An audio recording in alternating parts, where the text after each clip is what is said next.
the channel where women's sports shine, even if it makes some folks squirm. Today, we're breaking down Matchday 11 of the Liga F, played yesterday, November 24th, 2024. Surprises?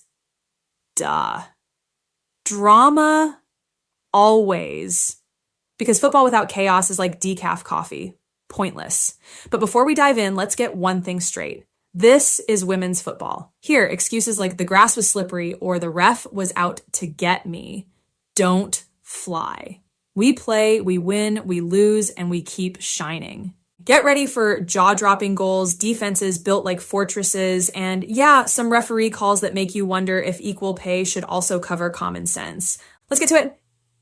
This recap's loaded with everything we love and love to roast about women's football. Barca versus Tenerife. We're kicking things off with a game where the result was as predictable as a spoiler. But we loved every second of it. Once again, Barca played the role of that party crasher who not only wrecks the vibe, but also clears out the buffet. This time, the unlucky hosts were the Costa Adeje Tenerife ladies, Austria and Torres, Hurry, who left the Johan Cruyff with a 5-1 loss. Self-esteem intact? Probably not, but at least we hope they tried some Catalan tapas. To be fair, Tenerife came in swinging. By the 3rd minute, Babajide caught Barca's defense still looking for their morning coffee and fired off a beauty of a goal that left Catacol frozen in place. Barca making mistakes? Yeah, it happens, but chill culés, it was just a glitch in the matrix. Then Irene Paredes stepped in like, I'll fix it myself, and leveled the score with a rocket worthy of any highlight reel. 2 minutes later, Ewa Payer decided asking for permission wasn't her thing and made it 2-1 with a shot so clean the Tenerife defense didn't even have time to blink. The second half was all Barca. Caroline Graham Hansen slotted a penalty with the chill vibes of someone paying rent on the last day. Claudia Pina launched a missile from outside the box, reminding us why this sport is top tier. And Esme Brugts wrapped up the party with a goal so classy it could be a YouTube tutorial titled How to Score in Style. Aitana Bonmati, our golden queen, sprinkled magic all over the pitch. This time she didn't score because, well, the goal decided to ghost her. But hey, when you've already got a Ballon d'Or, you don't need to score every match. Meanwhile, in men's football, they're still arguing over who gets to take free kicks. With this win, Barca stays unbeaten at the top with 33 points in 11 matches. A little message for the other teams, maybe consider another league because this one's already booked for the Blaugranas. Tenerife, props for the effort, but playing against Barca is like trying to run a marathon in stilettos. Admirable, but tough. And this is women's football, y'all. We're not here to guess, we're here to dominate. Catch you at the next match. Espanyol versus Levante Badalona. Today, we're diving into the clash between Espanyol and Levante Badalona, a match packed with action, nerves, and sadly, a tough blow with Roman Salvador's injury. Don't worry, though, we're breaking it all down with our signature flair. The game kicked off with Levante Badalona trying to hog the ball like it was the last ticket to a Taylor Swift concert. Meanwhile, Espanyol kept their cool like that one friend at the club who's always like, relax, I've got this. And while things seemed uneventful at first, Levante tried to shake things up down the wing. Daniela Caracas, in full Olympic sprinter mode, swooped in to save what could have been a postcard-worthy goal. Then came the second half, because in women's football, the best always comes after the break. Just when you thought you'd seen it all, Romain Salvador stepped up like a superhero in a blockbuster moment.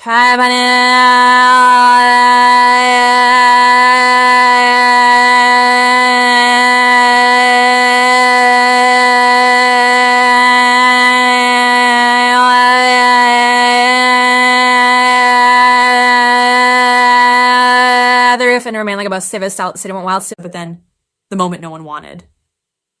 A brutal collision with Arena, left our goalkeeper on the ground, and fans' hearts skipped a beat. Romain had to be stretchered off, reminding us that football isn't just about goals, it's about bravery and sacrifice. Sending all our love and strength your way, Romy. Despite the emotional blow, Espanyol didn't back down. In a play that felt like it was written last minute by a drama screenwriter, Yara Lacosta seized the moment to score the 0-1, a goal that screamed resilience. But as with any good football match, the joy was short-lived. Rebecca from Levante Badalona answered back with a perfect header to even the score. The draw left a bittersweet taste. But here's a harsh truth. How much longer are we going to wait for female players to get the same resources and protections as the men?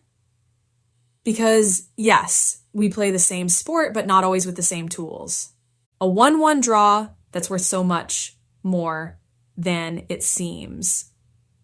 Espanyol walks away with a point earned with grit, heart, and soul, proving there's no opponent or challenge they can't face. We're keeping a close eye on our hero of the day, Romain Salvador, while we continue celebrating a sport that shows resilience is in women's DNA. Catch you at the next recap here on Only Girls, where every match tells a story worth hearing. Only Girls. Because women's football isn't just about goals, it's about stories that inspire. Sevilla versus Deportivo Abanca. Only Girls, the channel where women's football rules and losing streaks, well, they get broken in style. Today, we're diving into the story of Sevilla Femenino, who finally said, "That's enough," and snapped their 3-match losing streak with a hard-fought 2-1 win over Deportivo Abanca. Ready to relive this moment of glory? Let's go. Sevilla wasted no time showing they were fired up. In the 18th minute, Gemma Gili pulled out her magic wand, received a perfect pass from Alba Redondo, and hit a curved shot so beautiful it could have come from a How to Be a Legend tutorial. Result? 1-0 for the home team and a collective sigh of relief from the stands. Deportivo tried to respond, but Sevilla's defense was tighter than a mom's WhatsApp group. Still, Altuve almost ruined the party with a header, but Solastres, our queen of the box, came through with a save so clutch it deserved a standing ovation. The second half kicked off with even more action. Sevilla was still hungry, and Fatou Kante decided it was her time to shine. She charged at Deportivo's defense with such ferocity she drew a straight red card. Fatou, we'll love you forever. But the joy didn't last long. Minutes later, Kante had to leave the field with an injury that left everyone with a lump in their throat. Yet, like in every great story, an unexpected hero stepped up. Paula Partido, fresh off the bench, she orchestrated the play for the 2-0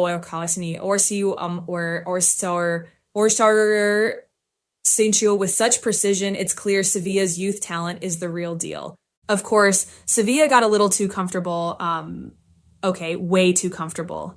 And naturally, that gave Altuve the chance to capitalize with a header during stoppage time. The takeaway here? Women's football doesn't do freebies, but here's the real issue. When will we see better support to prevent injuries and ensure these players can give their all without worrying about subpar conditions? Spoiler alert, women deserve first-class resources too.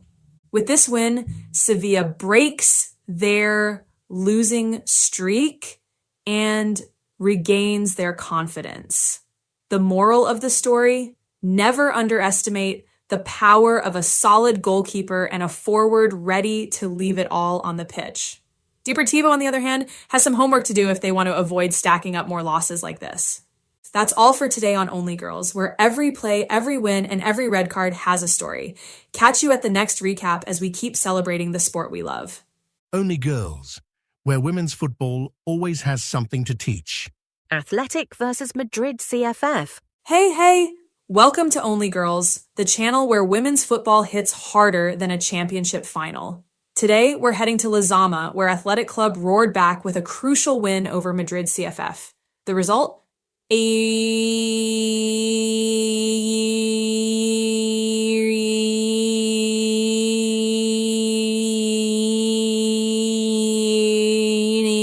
Led by a rising star. Let's hear it for Maitane Villarino.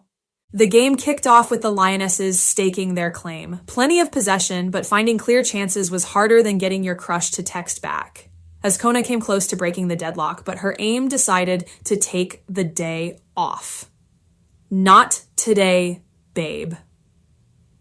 Meanwhile, Madrid CFF wasn't about to sit back.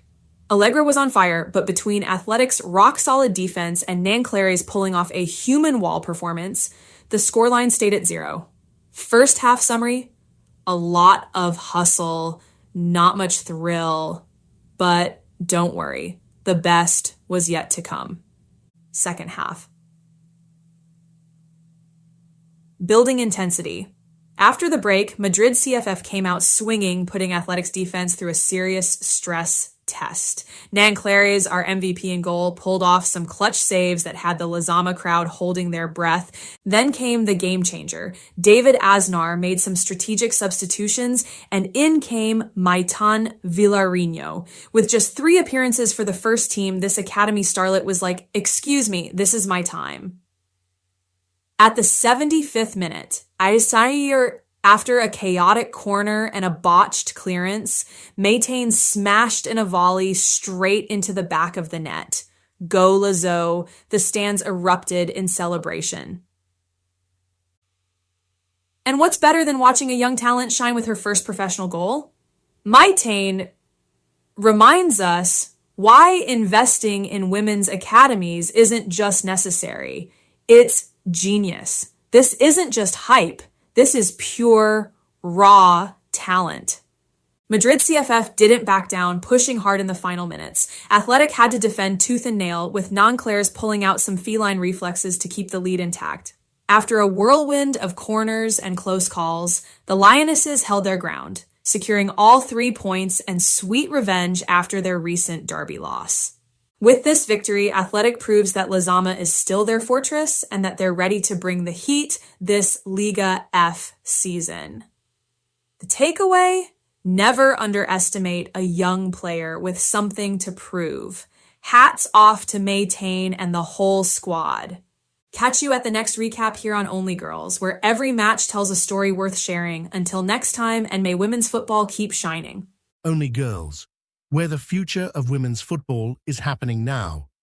Levante UD Femenino versus Granada CF. Only Girls! The channel where every women's football match tells a story, and today's tale is packed with emotions both on and off the pitch. Levante UD Femenino fell 2-3 to Granada CF in a clash that was as intense as it was symbolic. Before kickoff, a tribute to the victims of the Dana floods reminded us that football isn't just a sport. It's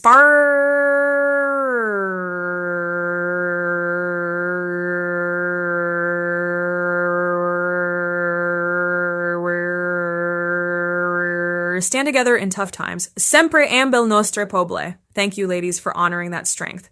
Levante came out swinging. Ana Franco, in full I'm scoring today mode, opened the scoring in the 9th minute with a dreamlike dribble and a perfect finish. Pure class. The home team nearly doubled their lead with a shot from Erica.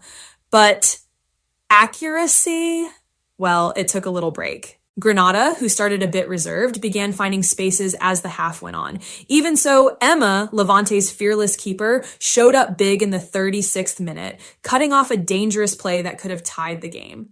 First half, 1-0, and the crowd buzzing with hope. But as we know, calm in football never lasts. The second half kicked off and Granada came out like a team reborn. Edna equalized in the 53rd minute, and before fans could catch their breath, Lori fired in the 1-2 just a minute later.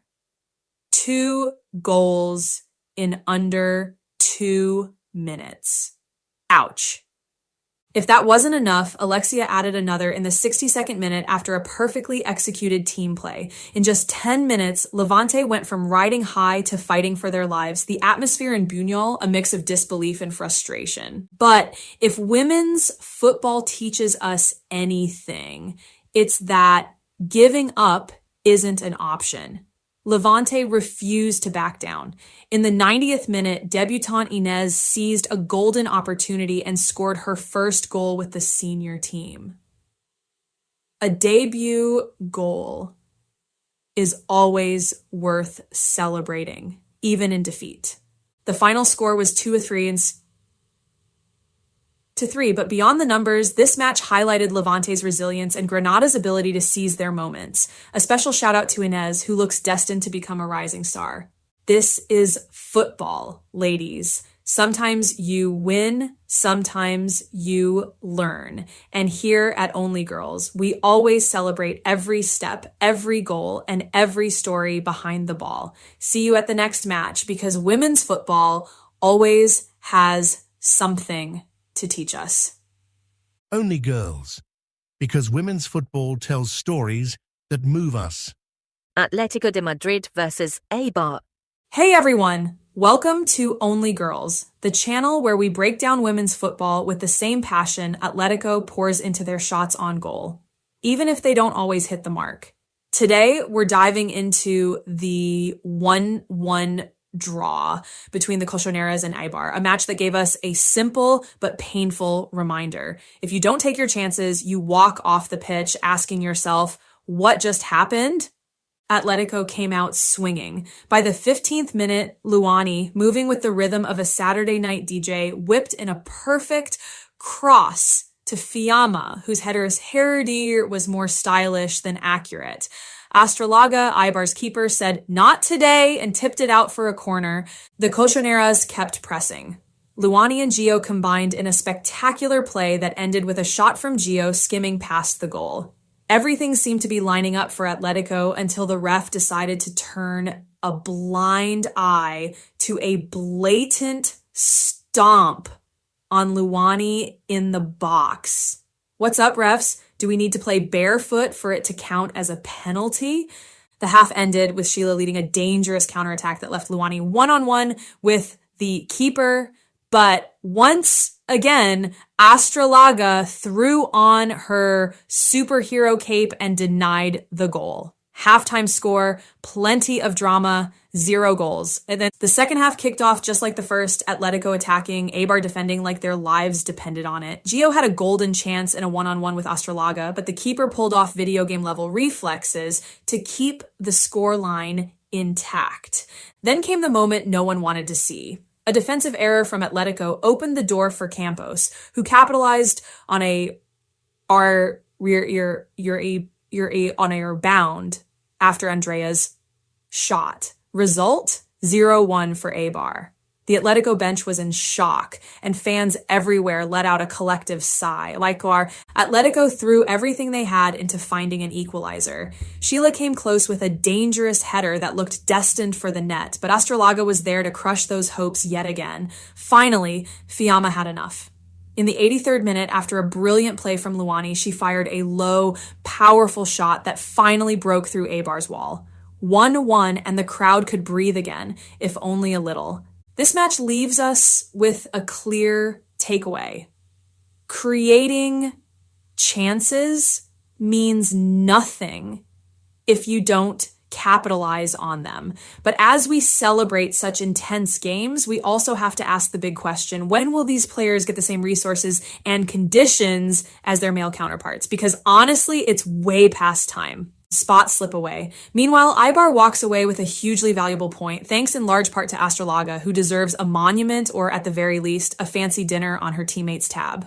Only Girls, where women's football finds its voice. Valencia versus Betis. Hey everyone, and welcome to Only Girls, the channel where we break down every corner of women's football, even the losing streaks we'd rather not talk about.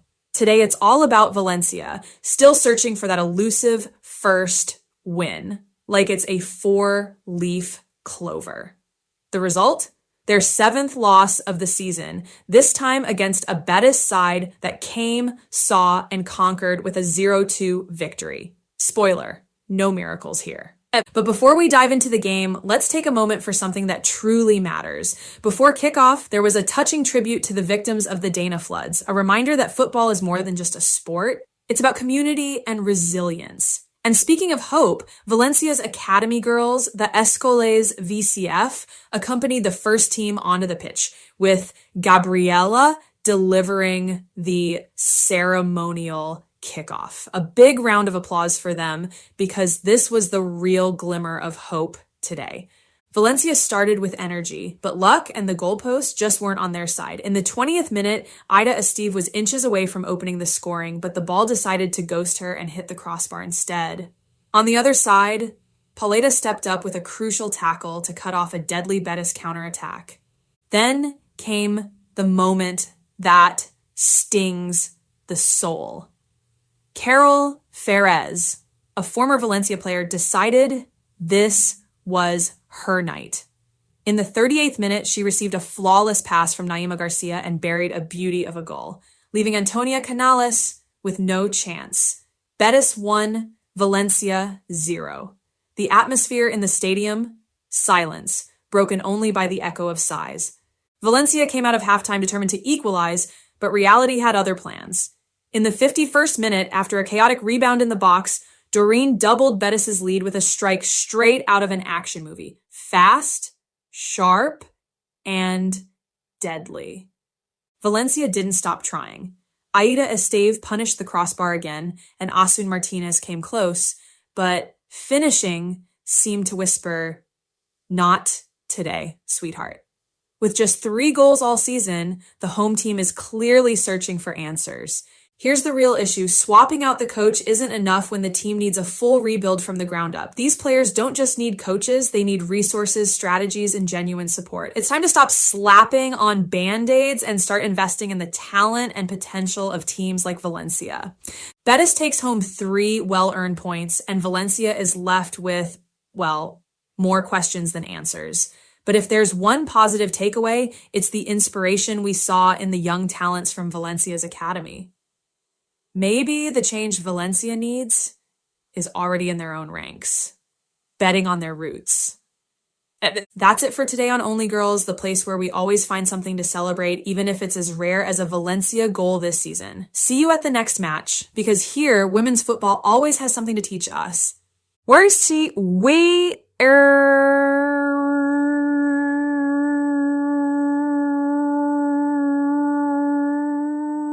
In D's its voice, Postponed Real Sociedad vs Real Madrid game. even when the game, well, doesn't happen. Yep, the much-anticipated clash between Real Sociedad and Real Madrid got put on hold thanks to some hurricane-level winds that decided they wanted to be strikers for the day. Orange weather alert. More like the ball's flying more than the players are. Let's set the scene. Zubieta was ready, the players were pumped, and the fans couldn't wait for this showdown. But when Mother Nature steps onto the pitch, not even the best tacticians can pull off a win. After an initial 30-minute delay, referee Ainara Andrea Acevedo made the sensible call to postpone the match. Because let's face it, running against gale force winds sounds fun until the ball smacks you right in the face. And here's the real kicker. Rescheduling this game. Real Madrid already has a fixture list tighter than your favorite jeans after the holidays. Champions League quarters, Copa de la Reina, Super Copa, FIFA windows, and now 2 postponed matches. Organization? More like logistical chaos. But here's a serious question. When will we see a realistic and fair schedule for women's football? Because, spoiler alert, women's teams deserve a calendar that isn't a mission impossible. This is also a reminder of how women's football adapts to curveballs, literally in this case. The postponement is proof that extreme weather doesn't play favorites. Neither Real Madrid nor Real Sociedad could beat the elements this time. So at least we can take comfort in knowing that the wind doesn't discriminate. As we wait for a new date for this match, let's take a moment to appreciate everything women's football gives us. If there's one thing we've learned, it's that even when the ball doesn't roll, the passion never stops. That's all for today on Only Girls, the channel where even postponed games have something to say. Catch you at the next recap, and in the meantime, may the wind always be in favor of women's football. Only Girls. Because even the wind